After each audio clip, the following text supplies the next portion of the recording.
It's already past midnight.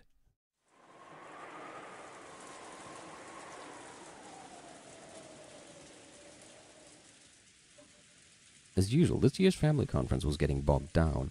Everyone had decided to cool their heads for a moment, and a short break had been agreed upon.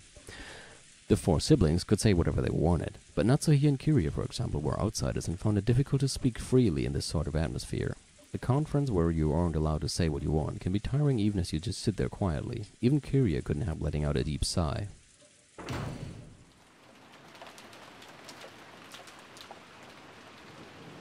This was the second floor hallway of the mansion. Rudolph had wanted to be alone during the break, so she had felt like doing the same, and had drifted up the stairs to reach this place. Kiria's expression was less tightly controlled than when her husband was around. She wore a tired look that she didn't often show. She pressed her cheek against the cool window glass. I need to regain my spirit and support my husband, even if I'm not allowed to speak. That's the duty of one. Huh? Who is it? Oh, it's her. She suddenly sensed another person, turned around to look behind her, and saw Jessica standing at the other end of the hallway. Oh, it's you, Jessica-chan. Didn't you go to the guest house? Well, I sort of decided to head back to my room to get a book. I see. And you're on your way back to the guest house now? Yes, that's right. I can't stand this rain. Is the wind really strong? It's weak right now, relatively speaking. As Kiria looked out the window, Jessica watched her back, looking agitated. Aunt Kiria, I'm sorry, but you've only got your bad luck to blame. Ah, Zipa, Jessica's roulette of fate has chosen Kiria. What, she's just gonna murder Kiria out of... Huh? What will you do, Jessica? The roulette has chosen Kiria, but you may reject that choice and spin the roulette again if you wish. Doesn't matter whose life is sacrificed for this trial. Jessica wasn't like George. George had willingly chosen Eva to be a sacrifice, to signify his separation from his old life so that he could step into a new life married to Shannon. However, Jessica hadn't thought of any particular target, so she had left it up to the roulette of fate. That was no exaggeration. She had walked around at random, imposing a rule on herself that the first person she met would be chosen as her sacrifice, and so the roulette of fate had brought her to Kiria. Of course, there was nothing forcing her to keep to that rule. However, Jessica didn't want to break a rule she had once made. Even though she was participating in Demon's games, she still wanted to cling to this one last virtue. Right now, she could attack that unprotected back, but Jessica still wasn't able to fully resolve herself. What is it? Do you have something to say to me? Noticing the strange distance Jessica was standing at, Kiria turned around. That unprotected back was already gone. Jessica realized that her hesitation had made her lose her own first chance. She had taken on this demon's game to prove her love for Kanon. However, would it really be okay to sell her soul to demons for the sake of love? She had energetically consented to this demon's game, not wanting to let George, who had already taken an open-minded view of the situation, get any more of a lead on her, but her heart still wasn't ready. Maybe I shouldn't be asking you this, Aunt Kiria. What is it? It's rare for you to ask me questions, Jessica-chan. I hope I'm capable of answering them for you.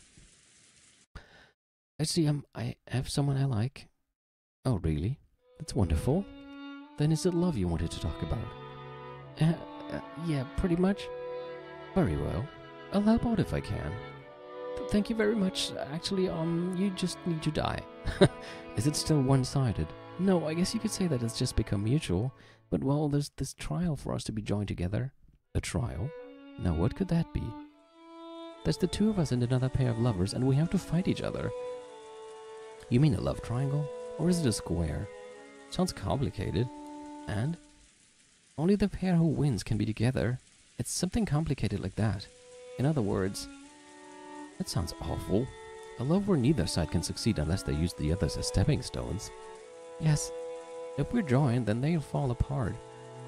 And the same the other way around. I think I see where you're going with this. Something like this, right? How far is a person allowed to take advantage of others to find happiness, right? Yes, Kiria was very smart. She had already guessed the question that Jessica had wanted to ask most. If you don't fight, it automatically becomes their victory and you'll lose. However, if you fight and win, it means they'll fall apart. It's nasty either way. However, the answer is obvious. Yes? Kiria giggled. If she wasn't willing to stick to her love until the end, then that would show the limits of their relationship. If that were the case, she should just let the other pair of lovers win. However, this was a love she couldn't abandon. She couldn't abandon her chances at victory either, so she had no options other than to fight. In the end, Jessica's hesitation was caused by guilt over forcing the others to split apart as the result of her inevitable decision. I guess I really am just looking for an excuse. Yes, that's what you're doing. Still, that doesn't make it any easier to step over someone else for the sake of your own love. In that case, will you give up on your lover? I can tell you one thing for certain. Doing that will be even more painful. You'll be forced to crawl through hell for the rest of your life. A hardness had entered Kiria's gaze. I was just 6, so I don't remember much about that time. However, I found Mom's notebook among her belongings after she died. Was it a diary? It was more a collection of her thoughts. It was much vaguer than a diary would have been. I found it and read it right after she passed away, but I needed to wait until I'd grown for several years before I could understand it. I see. So did it speak of Kiria's worries about her marriage? It was practically a book of curses. It cleared up several questions I had vaguely felt back when I was 6. When I was 6, it seemed as though my parents were very close and had no problems, and though I thought it odd that Onichan lived separately, even though he was in our family, I accepted it as the way things were. Did you not know about Asumu? I think Onichan talked to me about her when no one was around, but it wasn't something a kid who wasn't even in elementary school could understand. After all, I never even saw a picture of her. Mom had sent all of the pictures with Asumu-san in them to Onichan, leaving none behind in the house. To Angie and to Butler, who only rarely came home, Kiria's smile never faltered. If she hadn't written her thoughts in that notebook, Angie would probably never have known them. Since his school days, Rudolph had been particularly popular with girls, a typical playboy, be bold, over the top, yet still just a little bit gentle towards women. He probably kept that formula for being popular with women inside his head. In their attempts to win Rudolph's favor, several women tried various seductive tricks. Rudolph probably enjoyed that part the most. Since the beginning, love had been a game to Rudolph. He never thought of it as a trial and error process to find a single life partner. He would intentionally spark jealousy between women, lap up their compliments, and revel in the harem. He may be my father, but he was an awful man. I was about to say that's a bit not so nice if you think about it. But at the same time, Dad must have looked down on those toadying girls. Mom, who was very aware of her self-worth and extremely intelligent, must have stood out. Though even that might have been due to Kiria's more skillful methods of catching Rudolph's gaze. Yeah, maybe. Mom was smart in a lot of ways. Like the other Shinomiya siblings, Rudolph had strong ambitions and lofty goals. Under the mottos of if you can pull it off, you're golden, and as long as no one finds out, he would alternate between setting up businesses that were borderline swindles or illegal, then running away. That's also not very nice. I've heard that in his college years, he was already making use of that talent, thinking up shameless projects and cleverly making money through the panic selling of party tickets. So much so that he could brag about carrying a wallet full of 110,000 yen notes all the time. Many women fell for his charisma in being the man responsible for these radical projects, as well as his thick wallet and generosity. It would be a lie to say that Kiria wasn't one of them. However, what made Kiria very different from the other women was that she could support Rudolph as a business partner. Rudolph would make a large-scale party successful, unable to hide his laughter at this massive easy profit. The women would surround him. Among them, only Kiria was calm and composed. She could point out several ways that income and expenditure could be improved upon, and could even lay out a proposal for the next project. So Rudolph slowly began to accept her as a partner. Just like some people say men don't belong in the kitchen. There's also a sense that women should stay out of financial affairs. It's normal for men to foot the bill for women, and the details of how those 10,000 yen notes were scrounged up are vulgar, so they don't ask, don't know, don't care. So you're saying that Kiria viewed money from a man's perspective? Rudolph noticed a true treasure in this part of Kiria. He knew exactly how much hard work it took to get just one of those 10,000 yen notes, so somewhere inside him he had looked down upon those extravagant women who never even considered the efforts he had undertaken. Of all of them, only Kiria had possessed the same sharp financial intuition as Rudolph. Every time he thought of a new plan, he would talk to Kiria about it, work out the kinks, and make it succeed. In this way, Kiria steadily worked her way up until she was the #1 of Rudolph's large group of followers. But Mom was still a woman. I doubt she enjoyed seeing Dad pampered by all those other girls. So she would rather have been his only one instead of his #1. Yeah, Though she served as Dad's right hand, she slyly got rid of the other women in the shadows by cutting their throats. It was only a matter of time before Mom would succeed in her love. When did Asumu come into the picture? She was one of Rudolph-san's groupies. No, not even that. She was just one of his fans. Did you ever talk with her? Of course, when I tortured her. I knew her well. Ever since the very beginning, before Rudolph-san even knew her name. I'm sure she was quite intelligent herself, and cunning. I tried to use my intelligence to stick out, but she did it in the exactly opposite way. By being stupid? I mean, she was good at triggering his protective instinct. Out of all the girls who came to flatter and flirt with him, only she stood out with every action she made, unlike the flashy girls Rudolph-san had tired of. Kyria still acknowledges the mistake she made in letting Asumu and Rudolph get too close. Kyria had thought that taking the role of Rudolph's business partner meant she would have him all to herself. That might have been due to her pride, and it might have been her arrogance as she tried to eliminate the relationships between all the other girls and Rudolph. Perhaps she sometimes tried too hard as a business partner, putting too much pressure on him regardless of the fact that it was justified. Bit by bit, Rudolph had started to need a woman who could stay quiet and soothe him, without making him think about anything complicated. That woman was Asumu. I am ruthless and intellectual, rational and economical. In a plague of carniatus situation, I would push the other person off without hesitation. I thought that was the kind of partner suitable for him. However, though that ruthlessness had made her reliable on the business side of things, it might have disturbed Rudolph deeply outside of business. At some point, though Rudolph still acknowledged Kyria's skill, he began to yearn for a quiet, warm acceptance. Asumu had satisfied all of those conditions. She would never talk about anything complicated. Even if he did, she would just shake her head to say she didn't know, which was probably a lie, since it was made clear that she was pretty intelligent herself. However, she would care more for him physically than anyone else, quietly putting a blanket on him and staying by his side until morning. Yes, I did get the position of his business partner, but before I knew it, Rudolph-san had grown a need for a mental partner, someone who could heal his heart. Though I foolishly came to be the intellectual one, I never noticed.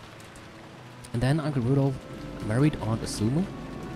Yes, that's right. She stole him away by sleeping with him. He had slept with a lot of women. By that point, he wasn't the kind of guy to let his emotions be captured by a woman just because he slept with her. After all, sleeping with women was just a game to him. That's why I used something other than my body to attract his attention. What pride as a woman. Before long, they were both pregnant. Asumu-san told Dad about it right away, but Mom did the opposite. So she was afraid that the pregnancy would threaten her position as his business partner. Apparently Mom didn't eat much at the time, so her period was often irregular. There's a connection. Because of that, it took a really long time before she realized she was pregnant. When did she notice? It was after Asumu-san suddenly moved into Dad's family register.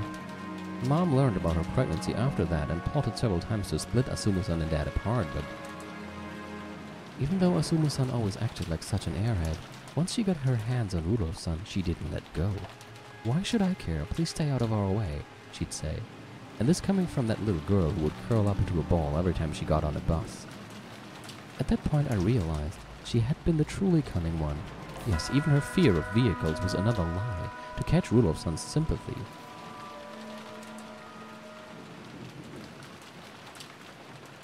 My apologies. I must be boring you.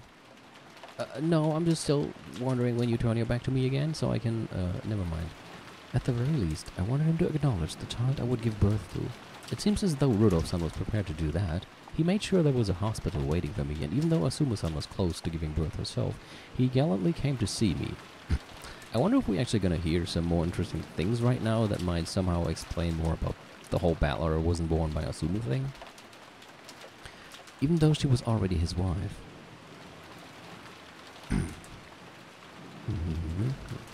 What an awful man, really.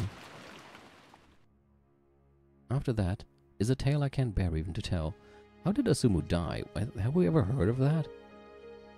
Both Asumu and I had the same delivery date, and yet her pregnancy had meant her marriage, where mine was completely meaningless.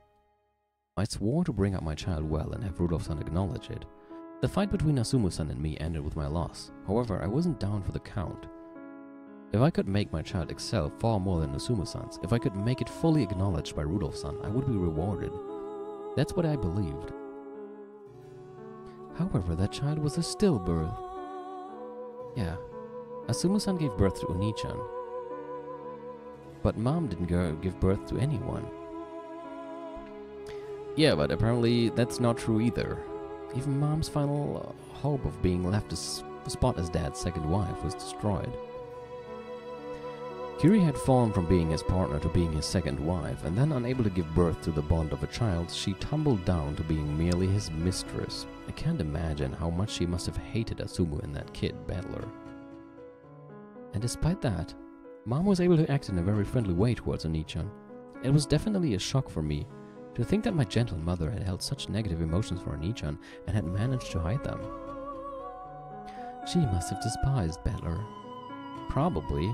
If Asumu-san had had a stillbirth and Mom had given birth to Oni-chan, history might have changed in some way. Had that been the case, it seems she would have wanted to set up some scenario in which she'd make Dad divorce Asumu-san and marry her instead. Was that also written in that book where she kept her thoughts? Yeah, after all, that was just a random thought, a delusion. Mom's resentment as she chewed on the corner of her tear-stained bedsheets.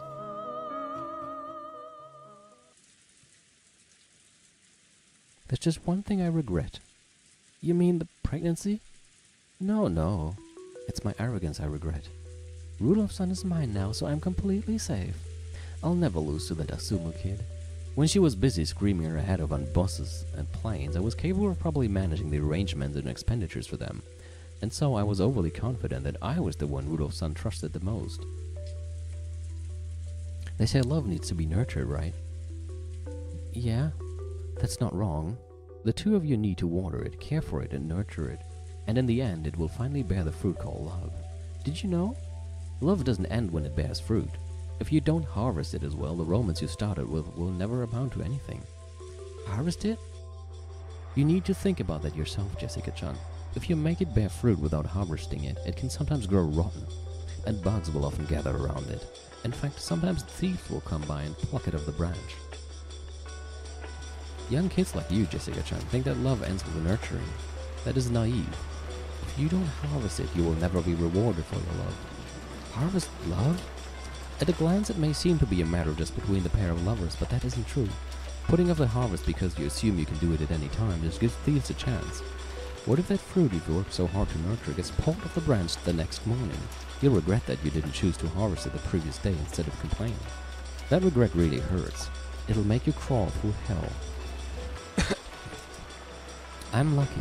My hell ended after 18 years. So I'll never misjudge myself again. That person is mine. I won't let him get away. I won't let him out of my sight. Except for right now. And I'm grateful to my master for giving me that chance. My certain willpower in not giving up on that man no matter what was answered with a miracle. By now Jessica was speechless and didn't even urge Kiria to continue. This true form of love that Kiria was telling her about was far, far more harsh than anything she had imagined. Right now, I will do anything to keep Rudolph-san by my side, and I will show no mercy against his enemies. If he wished it, I might not even hesitate at murder. And because I finally resolved myself to doing that on the 18th year, that certain willpower brought about a miracle for me. You know, miracles only appear for those who can bring them to completion themselves. Asuma's death had not been a murder of any sort. However, Kiria had constantly cursed her and hoped for her death, and finally on the 18th year she had built up the determination to kill her with her own hands. And she actually had gotten herself a blade to do the deed with. That was when the miracle had occurred. On Asumu passing away, was it a miracle? Wrong. That wasn't even close to a miracle. Huh? After all, if she hadn't died, I would have killed her. In other words, she was fated to die no matter what. You sure you want to tell this to anybody? Not even saying you shouldn't tell it to Jessica. I think this is something you should not tell to anybody, you know? The miracle is that even though she did die, I didn't have to get my hands dirty.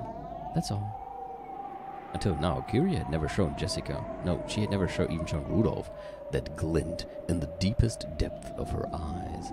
It told plainly and clearly that romance and love are not the sweet and fluffy candies that young girls imagine them to be. Jessica was overwhelmed by that pressure and stunned silent, and she had to acknowledge it. This was the power of will that could make love be realized. With the force of this willpower, Kyria had supported Rudolph as a wife, and it was the same as George's.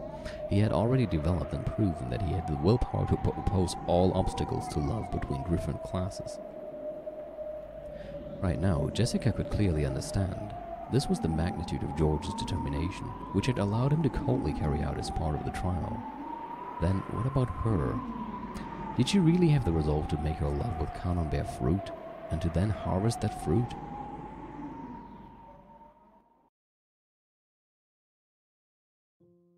I'm sorry. You probably just wanted a little advice, and I've scared you. I was just joking, of course. Blame the weather. I just wanted to pressure you a bit, but I've gone overboard. Kyria let a relaxed smile rise to her face. The tense atmosphere finally slackened. However, her words had been gouged into Jessica's heart. I don't know what your love has been like, Jessica-chan, but if you have a rival and neither is willing to back down, you can't let yourself become complacent. If you do, you'll end up like me. For the sake of love, a woman should be prepared to kill at least once in her life. I could tell you that all women in the world who call themselves mothers have been through that. After all, women who don't do that are chewed to bits by the others and forced to crawl through the hell of envy and regret for the rest of their lives. My hell lasted 18 years. I was lucky to be pardoned after just 18 years. That hell is still filled with women who will never get out until they die, unless they execute themselves in their regret. How should I put it? I have nothing to say. I was trying to cheer you on, but I guess I just gave you nightmares. Yeah, I've gone and scared you too much. I'm truly sorry. Love can be much more easygoing than that, okay? Love really is like playing with fire. Anyone can play easily and lightheartedly, but when you mess up and get burned, that scar stays with you your whole life. Regrets from love never fade. That was all that Kyria had been trying to communicate. It wasn't like Kyria to start telling stories from her past, stories you would normally expect her to avoid, instead of giving a brief answer. However, Kyria might have thought Jessica deserved to hear. Jessica had timidly brought up the subject of love. Perhaps Kyria had opened up and told everything because she had seen the fires of Jessica's determination in her eyes. Okay, I need to head back soon. Let's keep what we've talked about a secret, okay? With a mysterious smile on her face, Kyria turned around. Oh, is she gonna do it now? I wonder if I scared her too much. Still, it's 100 times better to learn of that hell from a warning. Once you've fallen into it, it's already too late. Good luck, Jessica-chan. It sounds complicated, but don't lose. It's not every day I get to act as a mentor. What is it, Jessica-chan? Huh! A windstorm grazed Kyria's head. It had been a hair's breadth away. If Kyria hadn't twisted her body slightly, that fist would probably be buried in her face by now. A bitter smile rose to Jessica's face when she saw that her first strike had failed to land a kill. Just so you know, I didn't strike you unawares, out of cowardice. I hoped to end it with a single painless strike before you realized what was happening. Didn't I tell you that I've lived through the hell of jealousy? I've been nearly burned a couple times already. I know how it feels just before a surprise attack. You mean you could sense it?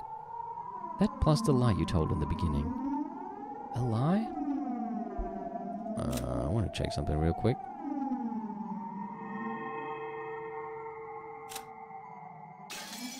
Her eyes look different. You see? They're like gray. And she has blue eyes here. Kind of blue. That's, yeah, scary. A lie? Come now, if you had come from the guest house to get a book from your room, you wouldn't have come through this hallway in that direction. Of the 7 reasons you might have had for lying, which chessboard theory led me to, this was the worst case scenario. Telling a hasty lie to Kyria would only put her on guard. If Jessica hadn't told that lie, her surprise attack would have succeeded. Not bad. I should have expected it from you, Aunt Kyria. Yeah, definitely she didn't have these eyes before. Why? You were planning to kill me from the beginning. It didn't matter who it was. How horrible. It's what you said that gave me the boost I needed. Thanks a lot.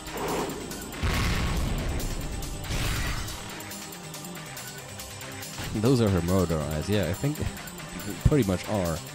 Perhaps they like represent her determination that has been created now. What? Curia dodged the punch, placed her hand against that fist and slammed it against the wall. Normally Jessica would have hurt her hand on the wall and rolled around clutching at it in pain. However, Jessica's fist had left what looked like a meter-wide crater in the wall. Instead of wearing a look of anguish, Jessica clicked her tongue in irritation at having missed. Incredible. I say that you are your father's daughter. Have you taken up boxing too? Impossible. Jessica is bare-handed. She isn't holding any sort of weapon at all. Please don't resist, Aunt Curia. Just one strike to the head. I won't let you feel a thing. Curia tried to look confident, but she couldn't hide her confusion at this unreal destructive force. Does it mean that she's actually using a gun and we just don't see it? Because you even heard the click-click sound just now, so maybe she actually tried to shoot her and didn't hit her? I don't know. If that punch had hit her, her head probably would have split open like Jessica had said, killing her without any pain. Here I go.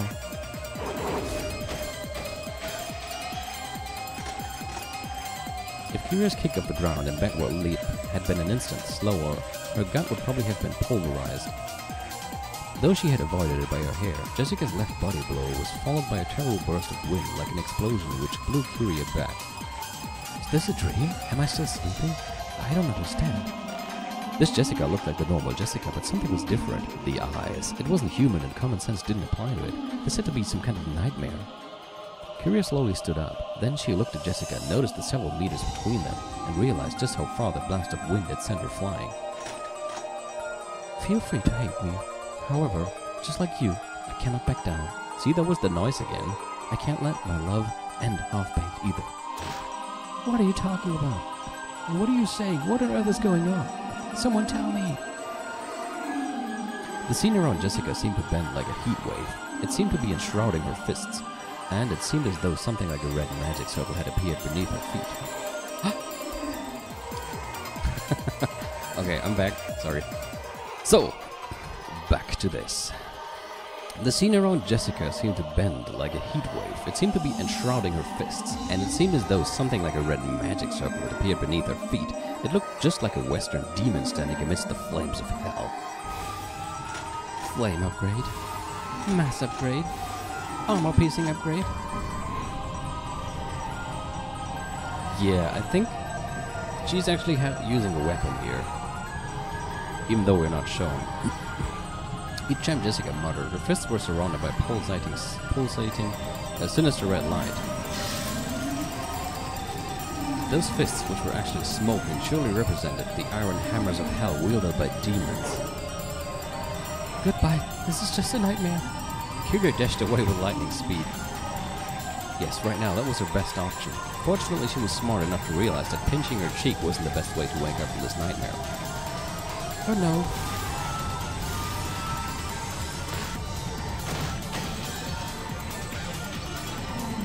When Jessica muttered once more, a blood-red magical barrier cut across the corridor. Curia slammed into it hard and realized that her path of escape had been cut off. Make this stop. I don't understand. This is a nightmare. It's a nightmare. Let me wake up quickly. Yes, this is a nightmare. If you want, I'll wake you up right now. Just one strike. Don't move. Wielding her flames, Jessica slowly stepped forward towards her. Each time her foot lifted off the floor, a scorching steam hung around her footprint. This was a true nightmare. Curia clutched her head in her hands, shaking it over and over again. It's a nightmare, right? This is a nightmare, isn't it? Please tell me it is. Yeah, it's a nightmare. It is, right? It's a nightmare, right? I acknowledge it. This is a nightmare. I do too. I acknowledge that this is a nightmare, so I'll wake you up. Just one strike.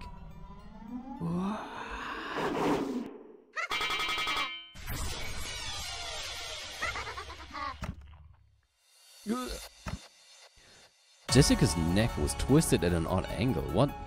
And she staggered backwards, her eyes wide as though she didn't have a clue what had just happened. In her forehead, a demon stake was buried at an angle. It pulled itself out of her, spun around, then became Leviathan and landed. The hole left behind in Jessica's head spewed blood. Leviathan of Envy, right here. If we're already inside a nightmare, why not have a friend from my nightmares show up? Oh, damn. My friend from the hell of Envy. Thanks for showing up just in the nick of time. It's too early to thank me. She's not down yet. Even though she had taken a deep gouge to the top of the head, Jessica just stood there convulsing and white-eyed and didn't fall over. The blood stopped pouring out of her forehead and her blank, dull eye-like eyes returned. Then she slowly pressed her own hand against the wound in her forehead. There was a sizzle as though she had pressed a hot iron against it. It was easy to tell that she was doing this to seal up the wound. If Kyria didn't escape now, there would never be another chance. Can I defeat her? No such luck. She's immortal thanks to a contract with one of the great demons. Because of love. That's why she's immortal. Yes, love is magnificent. Those with our blessings cannot be killed. Can we break that red magic wall? Renovsama is also a great demon. There's nothing I can do. Can we escape through the window? That was blocked by Renovsama's barrier a while ago. Incredible, so has she sold her soul to demons for the sake of love? How could she make so many contracts with great demons? Ah, I'm so jealous. Armor upgrade. All attribute defense. Counter-attacking armor upgrade. In response to these words, this time her entire body pulsated with a red light. She had upgraded herself with a defensive power that would prevent Leviathan's attacks from working again. What's he talking about? Self-augmentation. It's a kind of enchantment. Right now she has enough defensive power to stop me from piercing her. And she even has the ability to reflect the damage back upon the attacker. She's no longer human. She's a monster. Oh, so that's all. Then not much has changed. How can you say that? Just like in the very beginning, we still have no chance of winning. That hurt, but it won't work again. Jessica slowly lifted the hand that had been covering her forehead, and there was no longer any hole there. The hall was cut off by barriers on both sides and even the windows were sealed. There was no way out.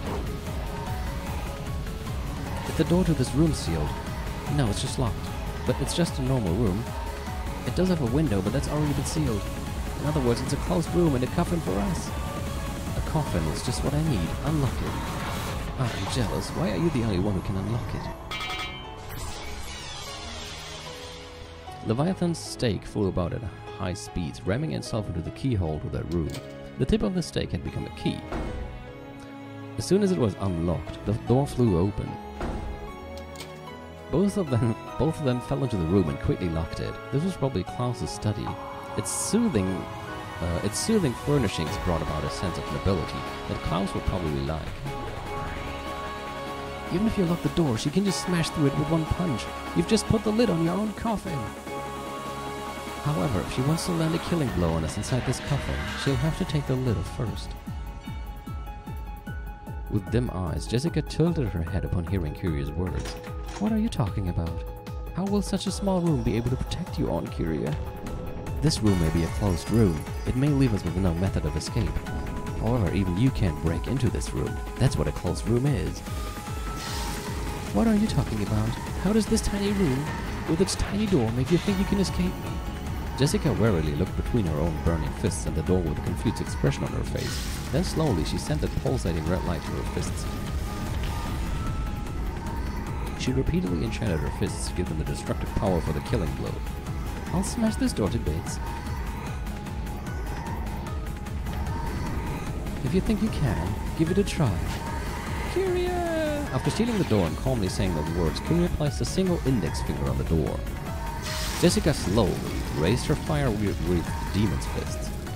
So long, Aunt Kyria. Kyria!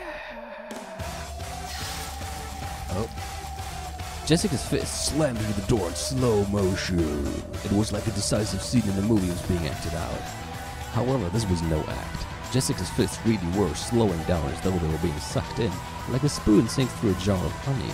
That punch was no longer a punch. It was no more than a knock. I envy you. Envy. I crawled through the hell of envy for 18 years because of my arrogance and naivety in love. So I envy you. You're going to remember my warning. Succeed in love and walk a beautiful life, right? Ah, I envy you. You get to live through the most beautiful time in a woman's life for a full 18 years longer than I did. Ah, I envy you so much.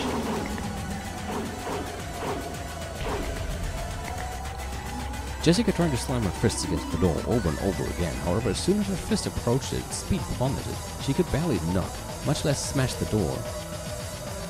Is this kind of like the same logic we had in episode 3, I guess? Where, also, listen to that music, man, it's going apeshit. What was it again? Where Kyria was fighting against the stake of envy, and because Kyria's envy was so extreme, she could, like, the stake of envy was just looked super slow to her. But then again, it's not really the same situation here, is it? Speed upgrade, instantaneous force upgrade, speed of sound upgrade. It's useless, girl. Smash it! With full speed upgrades, Jessica's fist moved at the speed of sound, 1,225 kilometers per hour. However, how long had Jessica been in envy to gain that speed? Oh, it is like that, I guess. She had started to envy George and Shannon's relationship about 2 years ago? It really is like that. 2 times 365 equals 730 days. 730 days times 24 equals 17,520 hours. However, she wasn't envious all the time. It only happened when Shannon started going on about George. With Shannon's shift on about 3 days of the week, you can divide by 7 times 3. And it wasn't as though she would go on about George all day long. Her fond words with him would only leave a mark with Jessica for about an hour, right? So only 1/24 of each day. Yeah, let's just say 312. Removing the fractional part. The number of hours that Kyria had been jealous was 157,680. In other words, this wasn't even 0.2% of the time Kyria had been jealous. Even 1,225 kilometers per hour, the speed of sound becomes only 2.45 kilometers per hour in the 1/500th world. Understand? The pause was perfect. The music, when the music just paused exactly right there. That was perfect. You're lacking in both love and jealousy. Even if she increased the speed of her fist, in Kyria's world, Jessica couldn't make it any faster than a walking child. Jessica ground her teeth, her fist still pressed against the door. If someone could have seen this from both sides of the door, it would have looked as though Kyria was holding it shut with a single finger. Way to go, Kyria! See, this room is a closed room. At most, Jessica-chan can knock on the door, but she can't lay a finger on us inside. Oh, Beatrice's definition of a closed room. What the heck is that? At this rate, this closed room will be troublesome indeed. It is impossible for a human to carry out a closed room murder. Only magic can do that. Until you truly understand the magic, you will not be able to crush it. Jessica-chan can't corner me any further. As time passes, the relatives will eventually realize that I haven't returned, and they'll start searching the mansion. Then you will be observed. Both witches and magic disappear when they're observed. The nightmare is already over, girl. Damn it. Oh, I can't believe that Jessica's suddenly getting eliminated. Oh, please give it your all. Do it for your beloved Kanon. Come, Jessica, believe in love and show us a miracle. I revised that. There isn't even any need to wait for time to pass. After all, there's an internal phone line right here. Of course the line hasn't been cut. I'll just pick up this receiver. This is my checkmate. Construction completed. Closed room murder. My, I do believe that's valid. Permeation upgrade. Attack transmission. Indirect attack power upgrade. Huh? Jessica's fist, which was pressed against the door, glowed red and then white hot.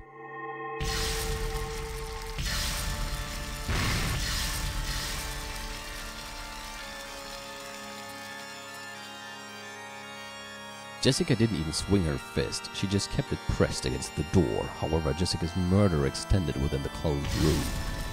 Through the crack in the door, through the keyhole, burst the flames of hell. Jessica couldn't see what was happening inside the room. However, even here on the other side of the door, she could tell that the flames of hell had swallowed the entire room.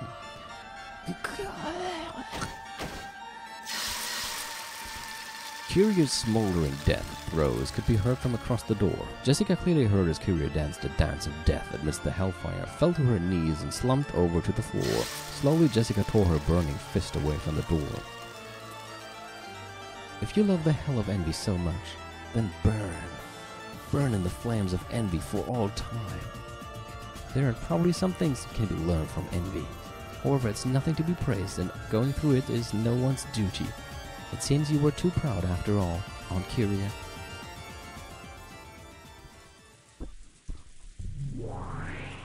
A splendid closed-room murder. I'll let you take care of the mess. I'd hate for her corpse to be burned to a crisp when it's finally found. Do you think you could clean it up? As you wish, milady. Renov transformed into a gold butterfly and entered Klaus's study through the keyhole. Then he had to cross his arms and think about how he should even start cleaning up Kiria's unrecognizable corpse and this room that had ended up as a burning hell.